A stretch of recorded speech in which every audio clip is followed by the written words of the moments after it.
দমকা ঝোড়ো হাওয়ার সাথে মাঝে মাঝেই ঝমঝমিয়ে বৃষ্টি, আবার কখনো কখনো ইলশে গুঁড়ি।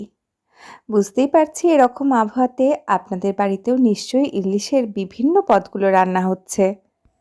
জানি জানি, ইলিশের নাম বললেই ভাপা ইলিশ, ইলিশের তেল ঝোল, নারকেল ইলিশ, এইসবের নামই প্রথমে বলবেন তো। আমিও তো আপনাদের সঙ্গেই একমত। এগুলোর গরম ভাতের সঙ্গে সত্যি কোনো তুলনা নেই। তবে একটু স্বাদ বদল করতে ইলিশ পোলাও কিন্তু একবার এইভাবে বানিয়ে দেখতেই পারেন, অসাধারণ লাগে খেতে। প্রথমে মেজারমেন্ট কাপের 2 কাপ গোবিন্দভোগ বাসমতি চাল ভালোভাবে ধুয়ে একটা ছাঁকনিতে জল ঝরতে রেখে দিয়েছি। এদিকে ইলিশ মাছের পিসগুলোতেও নুন হলুদ মাখিয়ে নিলাম।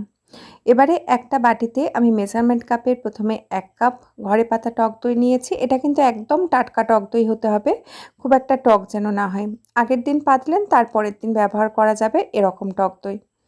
এবারে এর মধ্যে নিয়ে নিচ্ছি জল। যেহেতু 2 কাপ চাল ব্যবহার করেছি, এর মধ্যে আমি কিন্তু 1 কাপ দই আরও 3 কাপ জল, মানে মোট আমি 4 কাপের মতো জল নিয়ে নিলাম। ভালোভাবে মিশিয়ে নিতে হবে। আপনারা এটা মিক্সিতেও করে নিতে পারেন, তাহলে খুব সুন্দর হয়ে যাবে। আর মোটামুটি 1 কাপ মেজারমেন্ট কাপের চালের জন্য মাঝারি বা একটু বড় সাইজের ইলিশের পিস 2 থেকে 3টে হলে এই পোলাওতে ইলিশের গন্ধটা বেশ ভালো আসে। পর্যাপ্ত পরিমাণ তেলে মাছগুলোকে ভালো মতো লালচে করে ভেজে তুলে নিলাম। এবারে যে বাড়তি তেলটা আছে তার মধ্যে দিয়ে দিচ্ছি কাজু বাদাম, দারচিনি আর ছোটো এলাচ।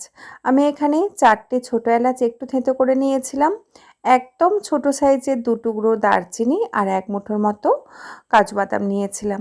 এগুলোতে হালকা লালচে মানে কাজু বাদামটাতে ভাজা রঙটা চলে এলে এবারে দিয়ে দিচ্ছি আদা আর কাঁচা লঙ্কা বাটা। আমি এখানে 2 টেবিল স্পুন আদা আর কাঁচা লঙ্কা বাটা দিলাম। যেহেতু তেলটা অনেকটাই ছিল তাই আদা কাঁচা লঙ্কা বাটাটা একটু নাড়াচাড়া করতেই সুন্দর একটা ভাজা গন্ধ উঠে গেছে। খুব বেশি কিন্তু ভাজবো না, যেহেতু আদা খুব বেশি আবার তেলে কষাতে গেলে ওর গন্ধটা অন্যরকম হয়ে যাবে। হালকা একটা ভাজা গন্ধ উঠতেই এর মধ্যে যে চালগুলো ধুয়ে জল ঝরতে দিয়েছিলাম সেই চালটা দিয়ে দিয়েছি। গ্যাসের ফ্লেম মিডিয়ামে রেখে চালটাকে অল্প একটুক্ষণ নাড়াচাড়া করে ভেজে নিচ্ছি। আপনারা তো এমনিতেও বাসন্তী পোলাওর সময় জানেন যে চালটাকে একটু যতক্ষণ না হালকা একটা গন্ধ উঠে যাচ্ছে বা হালকা একটু ঝুরঝুরে হয়ে যাচ্ছে ততক্ষণ একটু নাড়াচাড়া করে নিতে হবে। সেম প্রসেসটা কিন্তু এক্ষেত্রেও চালটাকে একটু হালকা নাড়াচাড়া করে নিতে হবে। তার আগে এর মধ্যে সামান্য একটু হলুদ আর নুন দিয়ে দিলাম। তবে নুনটা দেখে দিতে হবে, কারণ আমরা মাছের সঙ্গে তো নুন মাখিয়ে রেখেছিলাম, সেই অনুযায়ী নুনটা দিতে হবে।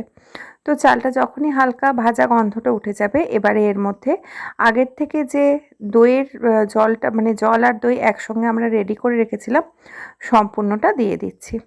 আর একেবারে কিন্তু গ্যাসের ফ্লেমটা লোয়ে করে দিলাম, কারণ যেহেতু দই দিয়ে করছি তাই একটু যদি গ্যাসের ফ্লেমটা বাড়তি থাকে বা মিডিয়ামে থাকে সেক্ষেত্রে কিন্তু দইটা কেটে যাবে। আর এর মধ্যে দিয়ে দিলাম গোটা কয়েক কাঁচা লঙ্কা। কাঁচা লঙ্কাটাকে চিড়ে দিইনি, যেহেতু আগেই আদা আর কাঁচা লঙ্কা বাটা ব্যবহার করেছি। এখানে কাঁচা লঙ্কাটা দিলাম কাঁচা লঙ্কার সুন্দর একটা যে ফ্লেভার আসে সেটার জন্য। আর দিয়ে দিলাম 1 মুঠোর মতো কিশমিশ। এবারে ঢাকা দিয়ে রান্নাটা হতে দেব যতক্ষণ না চালগুলো 90% মতো সেদ্ধ হয়ে যাচ্ছে। সময়টা চাল অনুযায়ী প্রায় 15 থেকে 20 মিনিটের মতো লাগে। আর মাঝে মাঝে কয়েকবার একটু নাড়াচাড়া করে নিয়েছি। যখন দেখবেন চালগুলো 90% মতো সেদ্ধ হয়ে গেছে, এবারে ওপর থেকে আগের থেকে ভেজে রাখা মাছগুলো দিয়ে দিচ্ছি। আমি ওপরেই দিচ্ছি, আপনারা কিছুটা ভাত তুলে নিয়ে তার ভেতরে মাছটা দিয়ে ওপর থেকে আর একটা ভাতের লেয়ার এইভাবেও করে নিতে পারেন।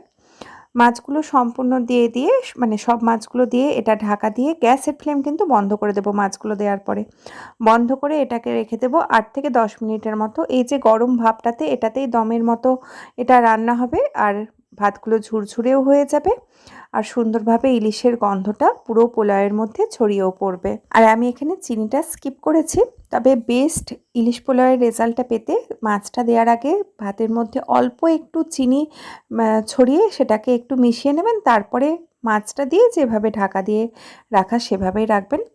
তো প্রায় 10 মিনিট পরে আমি বেড়ে নিচ্ছি, আর বুঝতেই পারছেন ঝুরঝুরে ইলিশ পোলাও রেডি। আজকের রেসিপিটা কেমন লাগলো জানাবেন, আর দেখা হবে আপনাদের সঙ্গে আবার পরের দিন অন্য কোনো ভিডিওতে। ততক্ষণ সবাই সুস্থ থাকুন, ভালো থাকুন, সঙ্গে থাকুন।